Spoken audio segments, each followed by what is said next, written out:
سوال 16: هل یسمع الاموات الدعاء؟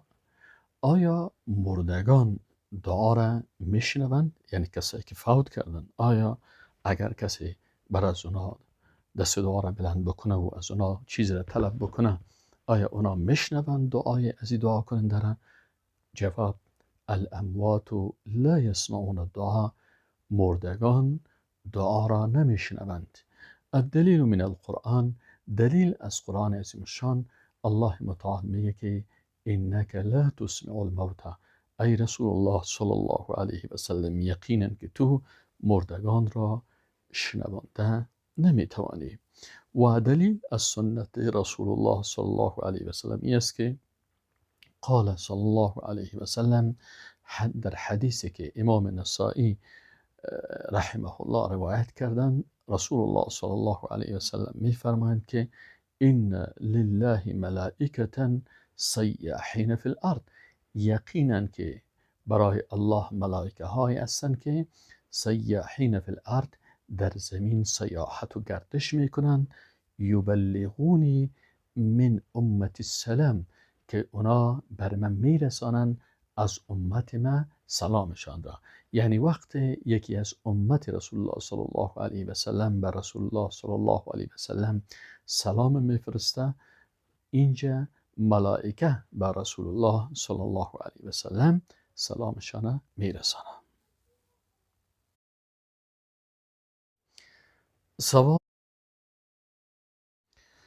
سوال 17: هل نستغیث بالاموات او الغائبین؟ آیا به مرده ها و کسایی که غائب هستند استغاثه بکنیم؟ استغاثه دعا در حالت سختی و مشکلات است. جواب: لا نستغیث الا بالله وحده. استغاثه نمی کنیم، یعنی در حالت سختی دست دعا بلند نمی کنیم مگر بالله وحده، به الله سبحانه و تعالی به یگانگیش. یعنی فقط دست دعا را در حالت سختی ها به الله متعال بلند می کنیم. الدلیل من القرآن، دلیلش از قرآن عظیم الشان، الله متعال میگه اذ تستغیثون ربکم فاستجاب لکم. اذ هنگامی که تستغیثون، شما استغاثه میکردین، یعنی در غزوه بدر به رسول الله صلی الله علیه و سلم و صحابه گفته شد که وقت شما در غزوه بدر در حالت سخت قرار داشتین و استغاثه میکردین به پروردگارتان، یعنی در سختی دست دعا بلند میکردین به بارگاه پروردگارتان، فاستجاب لکم، پس الله متعال اجابت نمود دعاهای شما را و یا استغاثی شما را. پس اینجا سنت رسول الله صلی الله علیه و سلم و روش رسول الله صلی الله علیه و سلم این بود که خودشان به بارگاه الله متعال استغاثه میکردند. الدلیل من السنه، و دلیل از سنت رسول الله صلی الله علیه و سلم این است که كان رسول الله صلی الله علیه و سلم اذا نزل به هم او غم قال. میگه رسول الله صلی الله علیه و سلم عادتش این بود که وقتی برش کدام سختی و مشکل و چیز پیدا میشد میگفت که یا حیو یا قیوم، یا خالقی که تو زنده حقیقی هستی، یا قیوم ای ذاتی که تو کنترل میکنی تمام کائنات را و ترتیب و تنظیمشان میکنی، به رحمتی که استغیث، به رحمت تو استغاثه میکنم، یعنی دست دعا و بارگاه تو در سختی بلند میکنم تا مشکل مرا حل کنی. سوال 18: هل تجوز الاستعانة بغیر الله؟ آیا استعانت بغیر از الله سبحانه و تعالی به مخلوق اجازه هست یا جایز هست؟ جواب: لا تجوز الاستعانة الا بالله. استعانه جایز نیست مگر از الله متعال سبحانه و تعالی.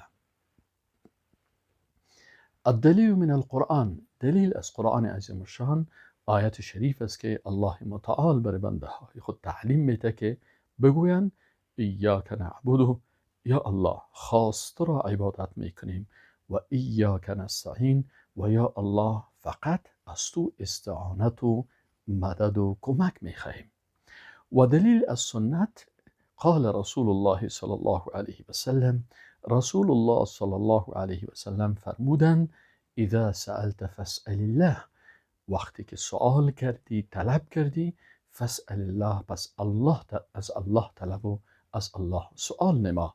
و اذا استعنت، و وقتی که استعانت خواستی، کمک و مدد خواستی، فاستعن بالله، پس از الله متعال استعانت، کمک و مدد بخواه. سؤال 19: هل نستعین بالاحیاء الحاضرین؟ آیا به زنده هایی که حاضر هستند از اینا کمک بخواهیم؟ جواب نعم، بله. فیما یقدرون علیه، در آن چیزی که قدرت دارند و جایز است از اونا استعانت و کمک میخواهیم از کسایی که حاضر هستند و زنده هستند. الدلیل من القرآن، دلیل از قرآن عظیم شان چی هست؟ این آیت قرآن است که الله متعال میفرماید و تعاونوا علی البر و التقوی، و تعاون و کمک و همکاری و مدد بکنین یکدیگرتان را، علی البر به نیکی، و التقوی و به تقوی، ولا تعاونوا و همکاری مکنین با یکدیگر، علی الاثم و العدوان، با گناه و تجاوز و سرکشی. الدلیل من السنه، دلیل از سنت رسول الله صلی الله علیه و سلم، حدیثی است که قال صلی الله علیه و سلم، رسول الله صلی الله علیه و سلم میفرمایند که والله فی عون العبد ما كان العبد فی عون اخیه. والله فی عون العبد، الله متعال فی عون العبد، در کمک بنده می باشه، یعنی به بنده خود کمک میکنه. ما كان العبد فی عون اخیه، تا هنگامی که یک بنده در کمک یک برادر مؤمن خود باشه. سوال 20: هل یجوز النذر لغیر الله؟ آیا نظر کردن به غیر از الله به کدام کسی یا مخلوق دیگر جایز است؟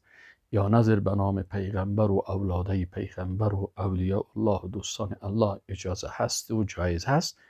جواب: لا یجوز النذر الا لله وحده، نظر جایز نیست مگر خاص برای الله به یگانگیش، چرا نظر عبادت است و عبادت خاص برای الله متعال میشه.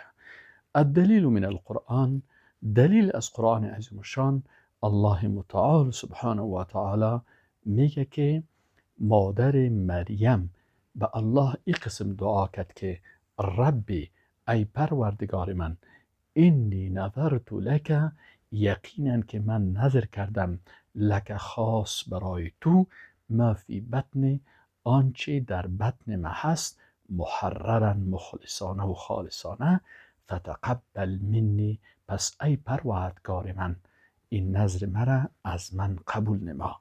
و دلیل از سنت، قال صلی الله علیه و سلم، رسول الله صلی الله علیه و سلم می فرمایند من نظر ان یطیع الله فلیطعه، هر کسی که نظر بکنه به ای که الله را اطاعت بکنه، فلیطعه، پس الله را اطاعت بکنه و نظر خود انجام بده.